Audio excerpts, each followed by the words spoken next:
Hey, Frank, tell me about that thing you were talking about earlier about increasing revenue.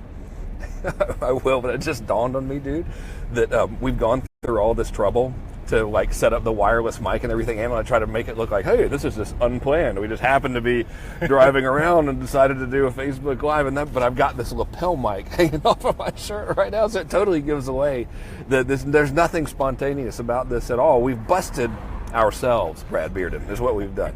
We have totally turned ourselves in terms of actually not being spontaneous. All right, well, this is really a disguised, non-spontaneous Facebook Live I wanted to make for you. It's today's filming day, guys, and we're like in, I don't know, hour number 2 or 3 of filming all kinds of new video assets for the business and things for case studies for customers and stuff. It's been a really good time today, by the way.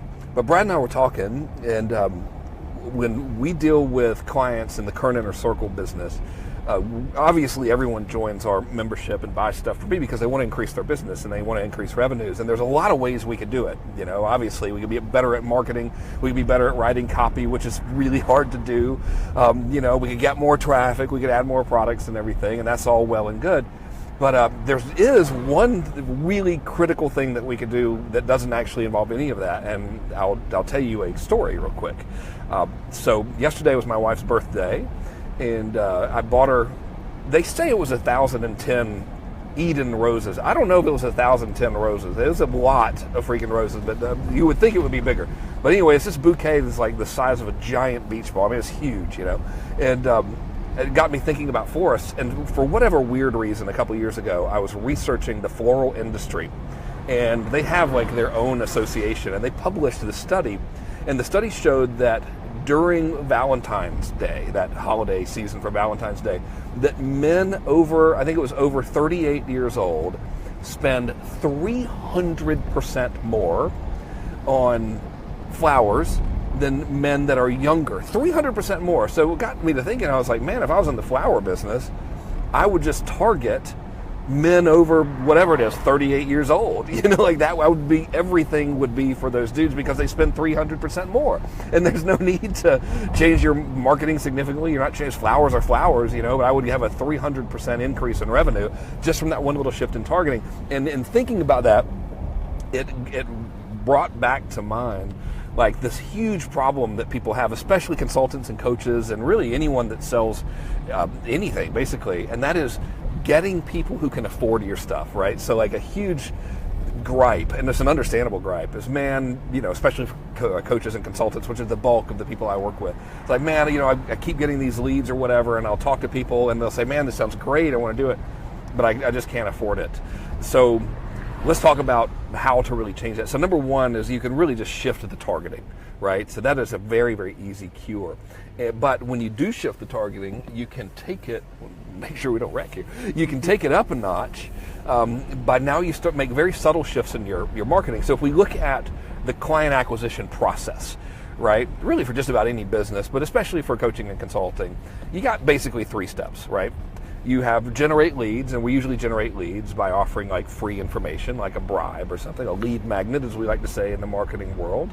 And then the second thing that we do is we take those leads and we turn them into people who are interested. And in the coaching and consulting world, these are going to be people who request a free consult with you, a strategy session. Some people like to use that term, you know. And then from there, we close them. Well, the question now becomes, well, how do we get the people with money as leads, right? Because if the rest of the system works, then all we got to do is change the front, who's coming in as leads. It can literally be something as simple as the title of the information that you're giving away for free, right? So the concept of like offering a free report or whatever is not new, right? But think about this. Let's say that we wanted to attract business owners that could afford our stuff, right? Like, let's say you and I open a consulting firm together, and we want to sell something that's like $30,000 or whatever. Not a big deal, but not everyone can afford that. So we have two things we could title our free report. Option number 1 would be how to create $1 million business from scratch, right? Option number 2 would be how to take your business from $1 million to $10 million. Which one's going to get the people with money?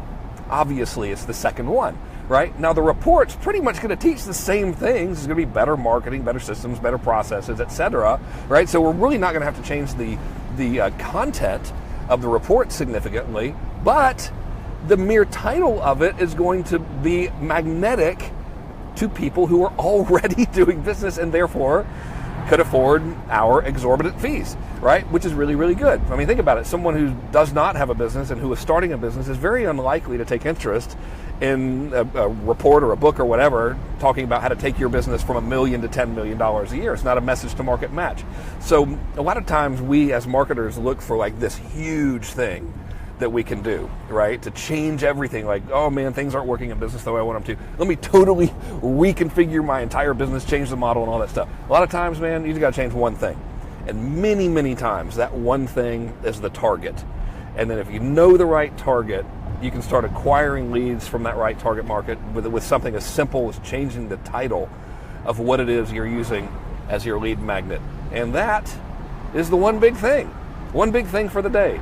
That concludes our spontaneous Facebook Live thing. And by the way, if you are a consultant or a coach and you want to attract clients with money and you want to do that in a relatively systematic fashion, then I think you will likely really enjoy my book if you don't have it yet.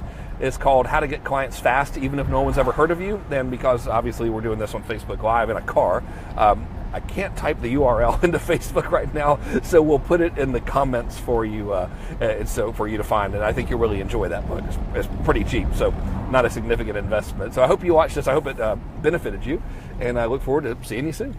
Take it easy, y'all.